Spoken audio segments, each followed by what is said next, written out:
Welcome, Class 11 students, to an exciting journey into the heart of chemical bonding.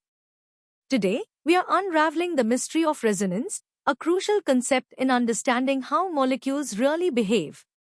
We'll explore this fascinating topic through 4 progressive levels: easy, medium, hard, and hardest, building your knowledge step by step. Get ready to dive deep into the world of electron delocalization. Let's start with the basics. What exactly is resonance, and why do some molecules need more than one drawing to explain their structure? Imagine you're trying to describe a mythical creature that's part horse, part unicorn. No single picture fully captures it, right? Resonance is similar. When a single Lewis structure can't accurately show a molecule's bonding, we use a set of resonance structures or canonical forms. The real molecule isn't flipping between these, but is a stable, in-between, resonance hybrid. For resonance to happen, molecules need delocalized electrons, like those in double bonds or lone pairs, and the atoms involved must be roughly flat to allow these electrons to spread out. To show resonance, we draw the different contributing structures separated by a special double-headed arrow. This arrow is key. It means these are not separate molecules in equilibrium, but different ways to represent parts of a single, real structure. The actual molecule, the resonance hybrid, often has bonds that are a mix of single and double, represented by dashed lines. For example, in the carbonate ion, all carbon-oxygen bonds are identical, somewhere between a single and a double bond, thanks to resonance. Now, let's test your understanding of these fundamental ideas. Take a moment to answer these 3 practice questions. Which symbol connects resonance structures? Can atoms move in resonance? And can you draw the resonance structures for the nitrate ion? Pause the video if you need more time to think them through. Ready to deepen your understanding? Let's move to the medium level, where we'll explore the true nature of the resonance hybrid and the rules for drawing these structures. The resonance hybrid is the actual, stable molecule, more stable than any single Lewis structure we can draw. Think of it as the average of all contributing structures. It's unique and cannot be perfectly represented by just one drawing. This hybrid has bond lengths and angles that are intermediate, not fixed as single or double. For instance, in benzene, all carbon-carbon bonds are exactly the same length, a perfect blend of single and double character, a direct consequence of its resonance hybrid nature. Drawing correct resonance structures follows strict rules. First, only electrons, pi electrons and lone pairs, can move, never the atoms. The skeletal arrangement must stay the same. Second, the total number of valence electrons and the overall charge of the molecule must remain constant in all contributing structures. And third, each structure must be a valid Lewis structure, generally obeying the octet rule. Electrons typically move towards more electronegative atoms or positive charges, often in a chain reaction of electron shifts. Not all resonance structures are equally important. Some contribute more to the actual hybrid because they are more stable. The most stable structures have the maximum number of covalent bonds, the fewest formal charges, and negative charges placed on more electronegative atoms. Also, structures with like charges on adjacent atoms are highly unstable and contribute very little. Understanding these stability rules helps us predict the dominant features of the resonance hybrid. Time for some medium-level challenges. Consider these 5 questions. What's the main difference between a resonance structure and the hybrid? What makes a resonance structure more stable? Can you draw the acetate ion structures? Explain benzene's stability and identify molecules that exhibit resonance. Work through them carefully to solidify your knowledge.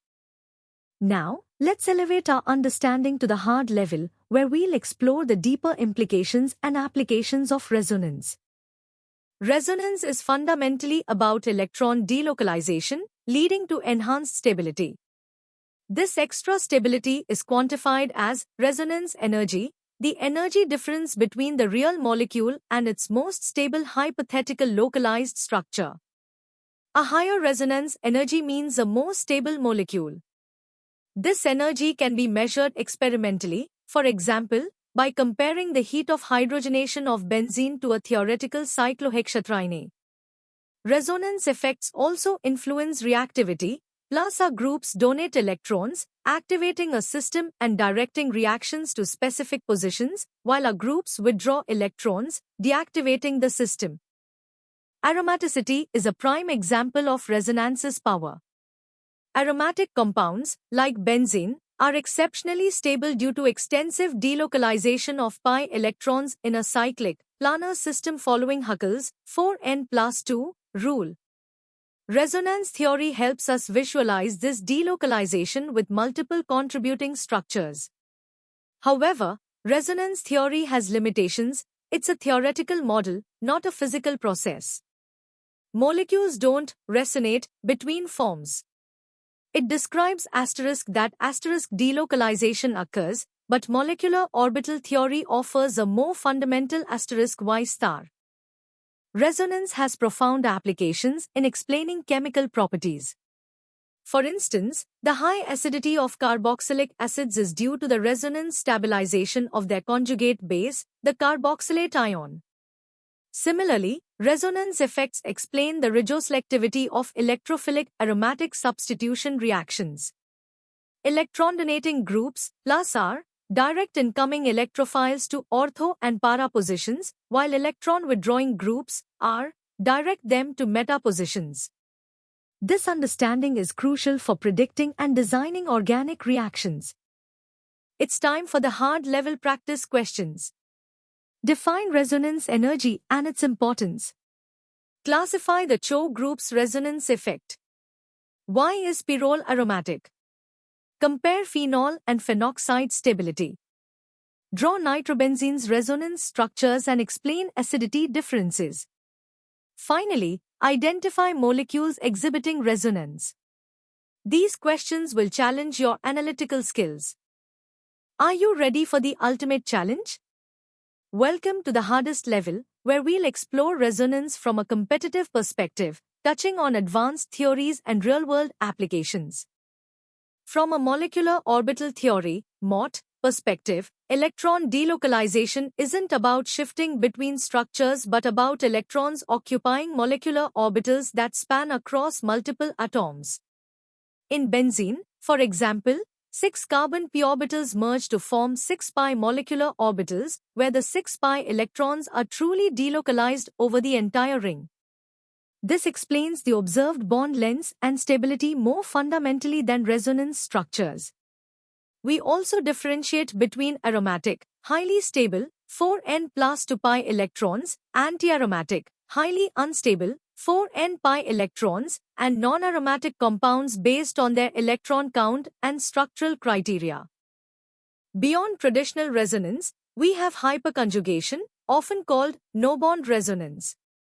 This involves the delocalization of sigma electrons, typically from CH bonds, into an adjacent empty p orbital or a pi system. It's a weaker effect than conventional resonance but crucial for explaining the stability of carbocations and substituted alkenes. More alkyl groups mean more hyperconjugative interactions, leading to greater stability. It's a subtle yet powerful effect in organic chemistry. It's vital to distinguish resonance from tautomerism. Resonance describes a single molecule where only electrons move, creating contributing structures to a hybrid. Atoms do not move. Tautomerism, however, involves a real chemical equilibrium between two distinct isomers that differ in the position of a proton and a pi bond.